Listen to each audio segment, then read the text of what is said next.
Verse 16.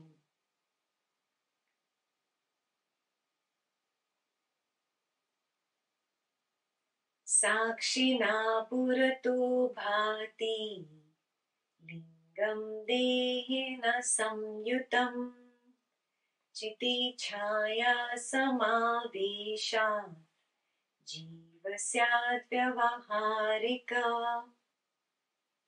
Now he's telling us how this individual fake I has come about. How is it born?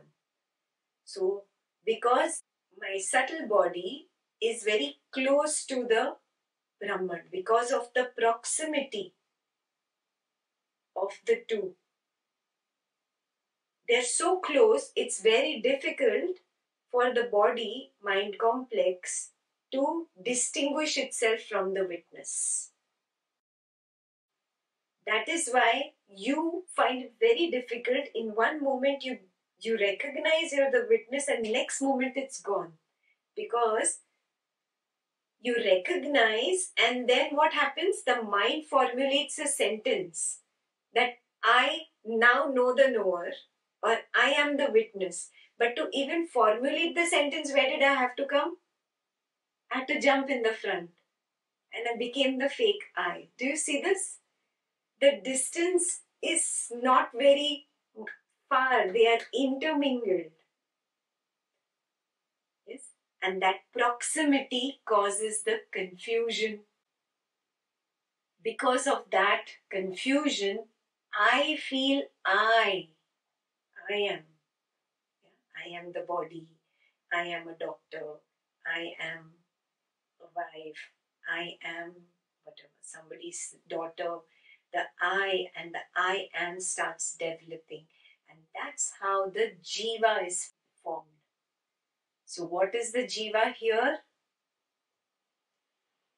This witness consciousness reflecting its light onto the subtle and that projecting as the physical body. The whole mechanism together is called jiva. Does jiva have its own inherent existence without the witness consciousness? No. Do you get it? It cannot exist without the light of the witness consciousness. Super clear? Yeah. So even when I'm saying fake I in English, in the Sanskrit, it is the word jiva is used. Yeah. That's how a jiva gets formed. And that's how a jiva starts believing that I am this body-mind complex and the samsara is created. Samsara literally means that which goes on changing continuously. The wheel that keeps moving. And what wheel is moving here? I produce the thoughts and the sensations and then I hold on to them. My thoughts, my sensations. From that my thoughts, my sensations, my feelings, a sense of ownership arises. That is called doership. And then you become the doer. And then once you are the doer, then you start doing actions. And then obviously every action has its effect. So the cause and effect comes into play. When there is an effect, you don't want the effect, but you want to do the action. Now the doer has become the experiencer and he does not want to be the experiencer. He only wants to be a doer. Not possible. And the whole drama is created.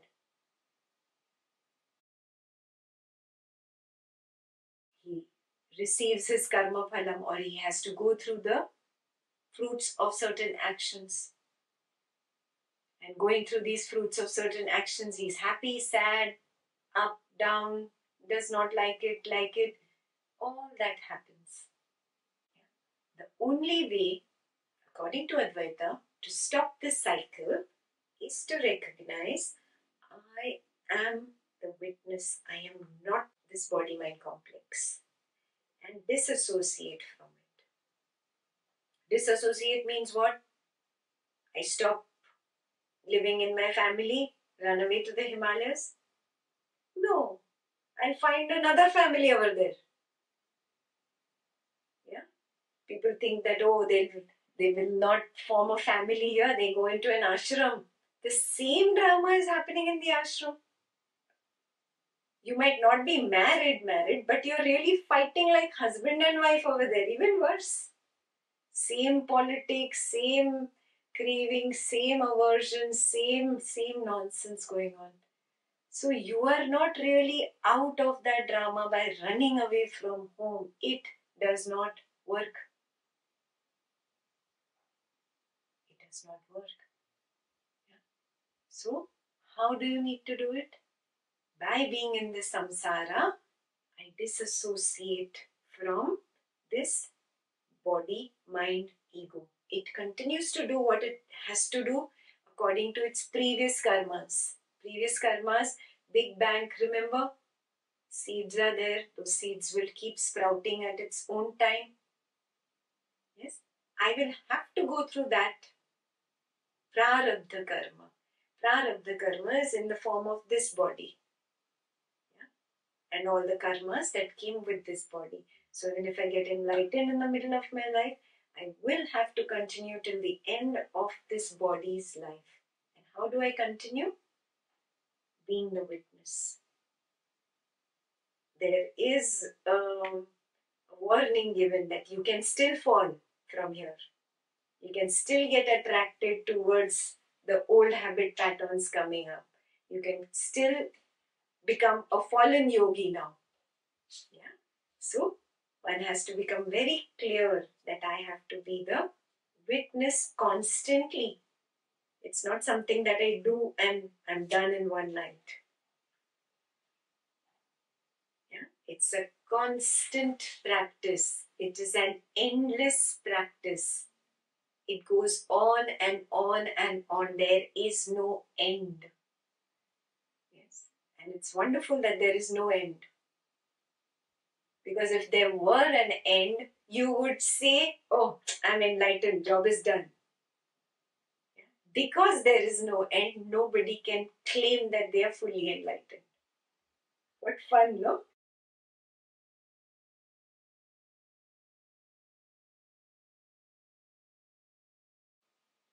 Honor this power of Maya and again come to that witness.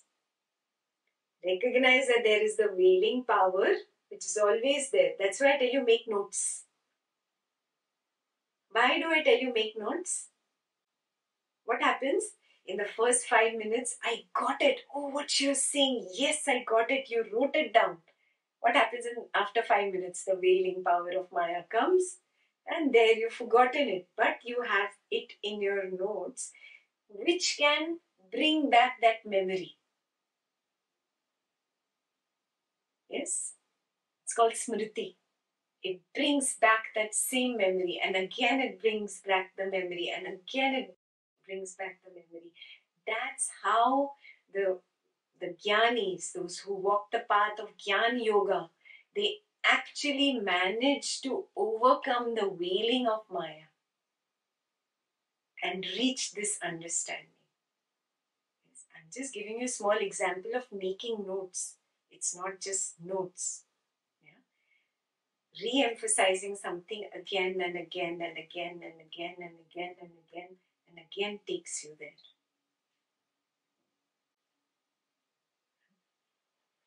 So in this he says that the jiva has been formed, and this jiva has been formed because it gets confused between the real I and the fake I. If you would not get confused, there would not be a problem. right? The problem is because you get confused.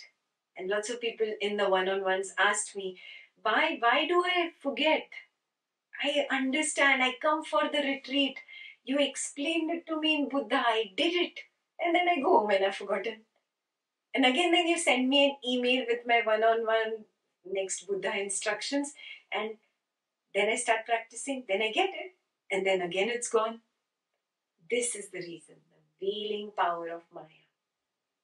Yeah? So after every veil, you have to keep practicing. Every veil, keep practicing. The veil starts thinning. It starts thinning. You can't do anything about the projecting power of Maya. After I get enlightened, am I going to see Brahman and no objects? Wrong understanding. If somebody says that to you, please run away from them. No. An enlightened person also sees the world the way you see it. All objects are there. Everything is exactly the same. His perspective has changed. He sees it that I, the Brahman, am projecting this universe. And this universe is not really out of me. It is me. This is I. Yeah? That's the only thing that has changed. So now, this projecting power is not a problem really. The only problem is the veiling power. That veiling power that does not let me be a witness again and again. We move on to verse 17. So now if I am this jiva who gets confused between the real I and the fake I, what do I do about it? How do I get out of it? That is what is mentioned ahead. Asya jivatvamaroopat sakshinipi avabhasate avritau tu vinashtayam bhide bhatapayati tat.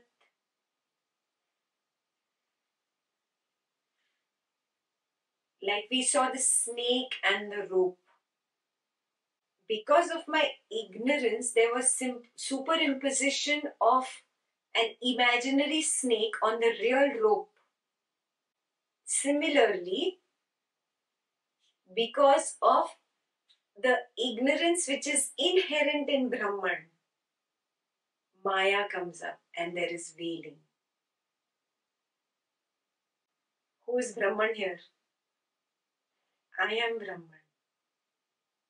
It is my ignorance because of which there is superimposition happening. And the moment this ignorance is removed, this veiling is removed. Yeah? How does ignorance go? By knowledge. Simple. Do I have to push darkness out of the room? I don't have to push darkness out of the room. I have to turn on the light. I don't have to fight with ignorance. What do I have to do? Turn on the light of jnana or knowledge. And that means recognizing who I am. Yeah? Then only does this veiling get destroyed and the difference is revealed. Difference between what? The real I and the fake I. That difference is veiled. I can't see that difference. That gets revealed to me. Yeah? Everything is a projection of me. Obviously, I don't experience objects. I just experience the perception of that object. Perception is not different than knowing or witnessing. It is me. It is I. There is nothing outside this field of I. There is nothing outside this field of awareness. This recognition itself helps you wake up. And then you see, oh, I am that Brahman that is giving the existence to this fake ego, and that is then giving existence to this physical body, and that is giving this existence or lending its existence to objects because of this fake projection.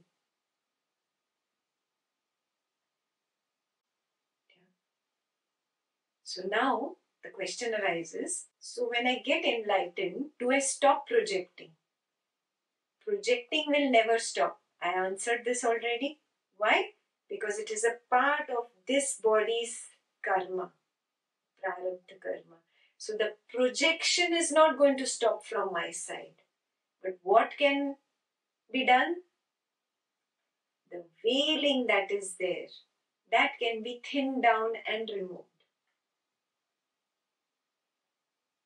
Is this very, very clear? Yeah. See, it's not a problem that the sky appears blue to us. What's the problem? It's okay. Yeah. Actually, I already know that it is colorless. That is why at sunset, when it has different colors, I appreciate these colors. I don't hold on to, how can the blue color change? It cannot change like that. It's supposed to be blue. No, I don't hold on to such things. Yeah, because somewhere I have understood that it is colorless. So the projection is not the problem. In fact, projection can be a joy. Now I'm enjoying these colors of the sky. Are you getting this? So even if I've projected this universe of people, situations, things, and even if I'm in a turbulent situation, it's okay. I can enjoy this turbulence right now. Yes. Take it as Leela, as a play. The projection is not going away. What goes away is the veiling. Now I become very clear. Who am I? And I become very clear that these objects, so-called objects, are nothing other than I. Nothing other than my own projection. Nothing outside my field of awareness. I am Brahman and this is all Brahman.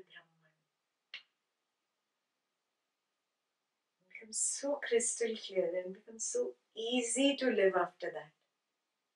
Then you don't hold on to anything. Because whatever is coming up in the ego is because of some past karmic seed that I had sown. Someday it's going to sprout, right? I can't put a condition on it, you sprout now and you don't sprout now. Yes? So it is going to sprout in its time. I let it sprout. I don't jump in and get caught up in the drama. Yes, if an action is required, I do the action. How you play with your little kid. And you lose the game also. Happily, you let him win. You know you can win the game. You know you can hit that ball harder, but you will not. Because it's a game. Now you start enjoying life. So really, only after this realization, I am Brahman, can you truly enjoy life. You can truly live life. Because now you're not concerned. Nothing matters. Nothing touches you. Yes? Before that, you're very involved. That involvement doesn't let you enjoy life. It's not like a game. Right now, it's a war. Literally a war. Yeah? You're not only fighting with people, you're fighting with your own self all the time. This flavor gets transformed to a game. Fun. That's all that is going to happen at enlightenment, okay? Please do not think you're going to grow horns or grow wings and all those wonderful things that you have been imagining. I'm going to see light, white light, blue light. That does not mean anything. That does not mean enlightenment. Yes. Recognizing that I am only everything. Everything. Yeah? It's a journey where you will first come to that understanding, I am nothing. When you come to the witness, what do you see? Nothing. Stillness, darkness. You feel, oh, I am nothing. And then, when you slowly go back out, the third leg of the meditation, and explore it in your experience of the world, in objects, in people, in situations, in things, then you see, I am everything.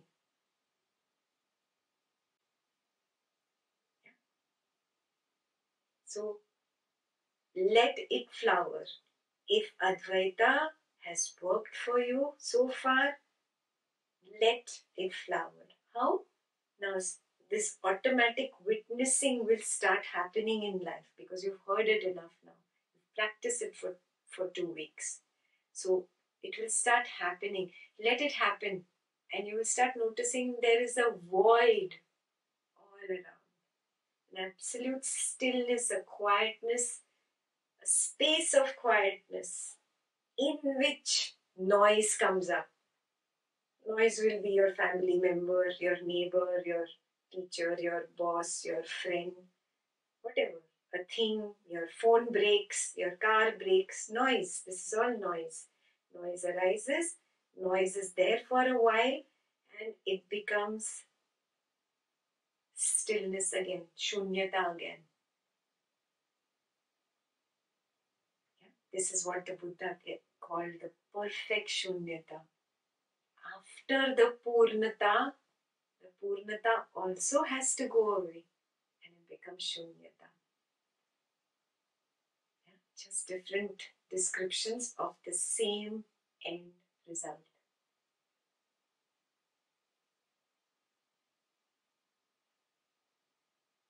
Clear? This verse is very clear.